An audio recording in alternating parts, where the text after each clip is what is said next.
The mind is separate from our mere brains, but it has gotten to the point, and I just wanted to annotate that or underscore that you're saying that in the world of science at Oxford, people are afraid to use the word mind because it implies that there's something beyond the physical material brain. But yes, that's right, but it's not all people. If we step back from this, let's put this in a bigger framework. What we're up against in the culture is the logical conclusion of a materialistic view of the universe. What's going on, guys? Welcome back to the channel, man. And in today's video, Oxford professor John Lennox breaks down why math actually proves the existence of God. And it was a beautiful discussion that he had on the channel Socrates in the City, man. And I wanted to watch it with you guys because he does a great job of breaking down why math actually proves the existence of God, why science actually proves the existence of God. And I just think it was very fascinating. So I appreciate you guys being here. Like and subscribe, hype the video up if you want to see us create more of this content, man. But with that being said, let's hop into today's video. And you grew up in Ireland. I grew up in Northern Ireland, yes, with parents who made me inquisitive because they allowed me space to think. They were Christian, but they were big enough and they loved me enough to let me think and let me explore. And they actually encouraged me to study other worldviews, which was very remarkable. My father handed me a copy when I was 13 of the Communist Manifesto. And I said, what's that? Should I read it? Have you read it, Dad? No, he said, but you ought to, because you need to know what other people think. And that set me on a lifelong process of playing Socrates. I really like that. I think that's beautiful that his parents did that being Christians, they didn't force the faith on him. They allowed him to come to his own conclusion about, Christianity, about Jesus Christ, and even encouraged him to look at the other faiths, look at what other people believe, so that you can parse through the lies and the truth and come to your own conclusion on these things. That's one thing I aspire to do with my children, allow them to explore the world religions, but also is to show them who Jesus Christ is through the Bible, but also give them the opportunity to look at the other world religions, understand what other people believe, and ultimately come to their own conclusion on it. And, as a parent, it's a scary thing to think about doing that, because of course you want your children to follow what you believe to be true. But at the same time, truth will always prevail. So I always, just want to plant the seeds as they grow up about who Jesus Christ is, teach them the gospel, teach them the Bible, and then allow God to do the rest, because you only have true faith when you come to believe it yourself, not when you're just taught it and you grow up being taught it. You only come to really fear God when you see God for who he is. So I think that's really beautiful. I actually do that, but that's in the business school in Oxford. I play Socrates. I use Plato to ask business executives about the big issues in life. But your question, the contrast between, I'm going to say science and God and not science and faith, because faith is involved in science. Now, I know when you introduced me, you were using faith in the sense of religion and belief in God. I regard that as slightly dangerous, because it gives people the impression that you've got science here, you've got faith there, and the two don't meet. Well, faith in English has at least two meanings. One, religion, the Christian faith, the Muslim faith, the Jewish faith, and so on. But it also has a natural meaning, trust, belief, and so on. And I shall be saying, if I get the opportunity to, and remember in my old age to say so, that science has faith at its heart.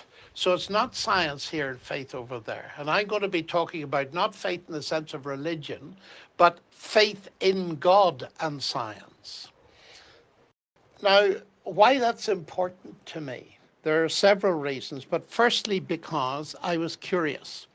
Christian background, but wanted to discover just where my mathematics fitted inside science, and then where my science fitted inside the big picture. Let me stop you for a moment. That's a remarkable statement. Most people have very little fascination with math. It's difficult. So the idea that you were fascinated by math and wanted to pursue math is something. But what was it that made you want to fit math into science? I mean, because I would guess that most mathematicians don't leap into the world of science. You've leapt rather fully into that world, and you've not left your math behind. But what was it that pushed you to be inquisitive about science from the position of a mathematician? Great Well, I question. think it involves Christianity in a very profound way, because I hadn't been studying mathematics long. Now, I'm talking about being a teenager now, long before I got to Cambridge. I'm a teenager and I'm reading, and I discover statements like Kepler's statements that God has revealed to us the secrets of the universe, something like that, in the language of mathematics. And I discovered pretty early on through my reading, actually, of C.S. Lewis, because C.S. Lewis was a literary genius, but he understood, in a way that some scientists don't, the big issues that arose. And he made a statement in one of his books, and it really stuck with me. And I've used it all my life, and I'm going to use it now. He looks back at the origin of modern science. It arose in the 16th and 17th centuries with people like Galileo, Kepler, and Newton. Let's just stick with those three. And he makes the point that people have observed, and many books have been written about them, that they were all believers in God. And the question comes up, is there a connection between belief in God and doing science? And the answer is, and it still is today, given by most people with nuances, that there's a very profound connection. Lewis put it, as usual, brilliantly. He said men became scientific. Why? Because they expected law in nature. And they expected law in nature because they believed in a lawgiver. And when I discovered that, I thought, this is wonderful, because it's telling me that far from their belief in God hindering their science, it was their belief in God that drove their science. It was the motive that drove it, which is why I found your question, which is right at the heart of our, particularly our Western culture today. It's ironic that today people are saying science and God are incompatible, when the very people they depended on, the real geniuses of science, all believed in God. And so they didn't see any inconsistency. Now, I learned that pretty young. That's a pretty good point, man. That's a really good point. A lot of the groundbreaking scientific discoveries and achievements came from people who believed God and was seeking understanding of these things through a lens of there being a creator who created it. And I just think that's very beautiful. And it sucks that a lot of scientists don't see that foundation when going into understanding science, following science, and seeking truth through science, because the truth is Jesus Christ. And what it narrows down to is the very interesting fact that mathematics works. That idea that math makes sense somehow, that the world is that the world of science is related to mathematical equations. Most lay people would never think about that. And even when I have read about this concept in a newspaper article that some mathematician or some scientist is marveling at the idea that the laws of nature can be understood and that they can be described by math, they seem to make it sound stunning, that it's stunning. startling. But to lay people, it's almost as though we don't understand why it's stunning. In other words, maybe we associate math and science in such a way that we think, well, of course it's got to be that way. That's right. But it took a really great mind to see it was stunning. Albert Einstein said the only incomprehensible thing about the universe is that it's comprehensible. And he was clever enough to see there was an issue. Eugen Wigner, who also with Einstein won a Nobel Prize for Physics, he wrote a paper which is much loved by mathematicians in 1961, and he called it The Unreasonable Effectiveness of Mathematics. The unreasonable Yes, now that's effectiveness. very interesting. Yes. In other words, you shouldn't expect mathematics to work. Now, Richard Feynman, the great American Nobel Prize-winning physicist, said the same thing. It's just stunning that it actually works. Here is somebody, and she's a mathematician, and she's thinking in here about the universe out there, and she comes up with equations, and they describe what's out there. I mean, how does that possibly work in such a way that it gives us power over these things? Newton, law of gravity and his laws of motion alone, without even Einstein's corrections, can help us send a person to the moon. How does that actually work? Now, what interested me, and this is a bit later on at university, I read Wigner's paper. I've read it several times. So Wigner wrote the paper as late as 61, you said? Yes, the unreasonable effectiveness. And I said, what do you mean unreasonable? What is the worldview that's driving that verdict? And that opened a whole world to me that wasn't apparent in terms of its significance until the last 10 years or so, when I saw how powerful it is. Because one of the things now that I say to people is my main reason for not being an atheist as a scientist is not that I'm a Christian, it's because I can do science. Because the only thing that makes reasonable the effectiveness of mathematics is my faith in God. Amen. That's a very radical statement. It's a very radical and statement. one almost never hears that statement, even from people speaking on the very subject on which we're speaking. That you're saying that not only are science and God compatible, you're saying, no, in a way that's wrong. They're not merely compatible. Science drives you to believe in God. That's right. Let me make it even more. I believe that. Before he goes in even further, I just want to say I believe that. That's how I feel about it, because I feel like science, all of it points to a creator creating it. It's just you understanding how it was created, how it's formed, how it's, maybe its molecular and chemical structure is made, in terms of certain fields of science. Even with math, like you understand all these things with math and the equations that, have brought us where we're at today with like physics and Einstein's equation, things like that. All should point to a creator. Because I can tell that you're quite a provocative guy, and I like it. You see, let me put it this way. I think, and I believe there's evidence for the fact that faith in God and science sit very comfortably, as they did in the minds of Galileo, Kepler, and Newton. What doesn't fit together is science and atheism. I think that atheism undermines science for a reason that is connected with the effectiveness of mathematics. So we should properly be challenging atheists far more than they challenge people of faith. Well, that's right. And I can unpack that a little bit, if you like, because it is a major argument these days. You see, we have this trust as scientists, as mathematicians, in human reason. We rely on our human reason to get to our conclusions. Now, in the 1940s, C.S. Lewis was writing about this, and I think people didn't really grasp what he was saying. What he was saying is this.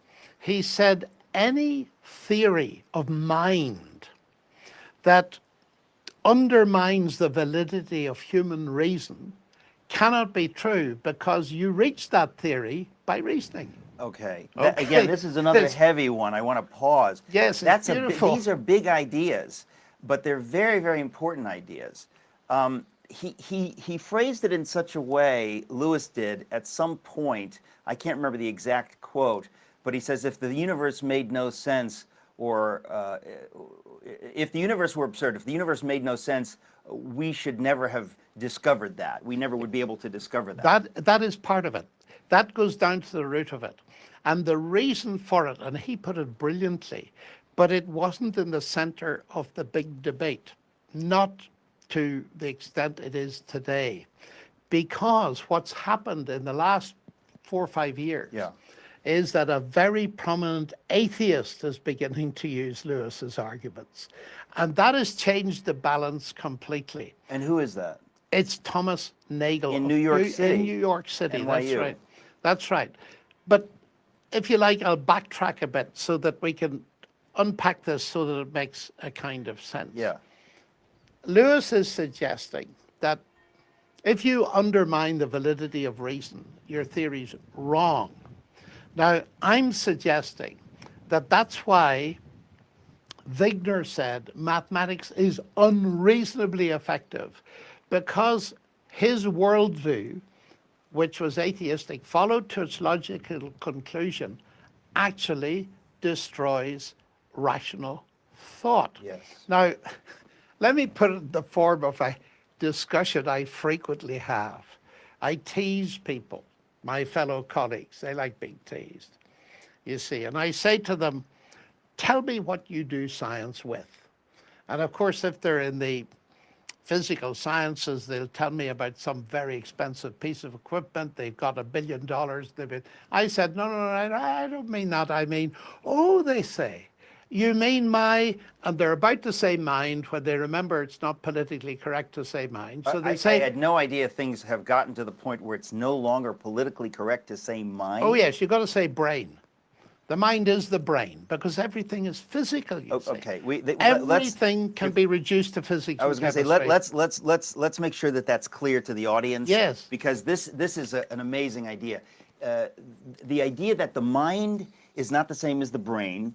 The idea that if we were only moist robots, as somebody disgustingly put it. Yeah, computing meat. Computing meat. If that were the case, brother, then in effect, anything like a computer ought to develop consciousness, but nothing that we ever know of except humans has consciousness. So the mind is separate from our mere brains, but it has gotten to the point, and I just wanted to annotate that or underscore that you're saying that in the world of science at Oxford, people are afraid to use the word mind because it implies that there's something beyond the physical material brain. That just goes to show you that those scientists understand the soul, but they're scared to point it out because they're so bent on the physical and what's in front of them and the world, instead of the spiritual and on to God, that that they don't want to acknowledge it. They don't want to acknowledge that there's a soul behind their mind, or brain, as he said. It's politically incorrect to say mind, but that should go to show you that they even understand it themselves. They're just denying it, because to understand that you have a soul should be to understand that there's somewhere beyond this life that you're gonna experience with that soul, or that soul comes from somewhere, because like he said, it just doesn't develop because of a brain power. Like he said, we're meat computers. So if that's the case, computers should also be able to develop a soul based off of just pure intelligence, but they don't. So that goes to show you that there's something else deeper behind this. And I think that was a really great point. Well, yes, that's right, but it's not all people. If we step back from this, let's put this in a bigger framework. What we're up against in the culture is the logical conclusion of a materialistic view of the universe. See, let's go back to Socrates and Plato, because that'll help make things clear. In the world of their time, about 300 BC or so, the Greeks were divided in their view of the big question. What is the nature of ultimate reality?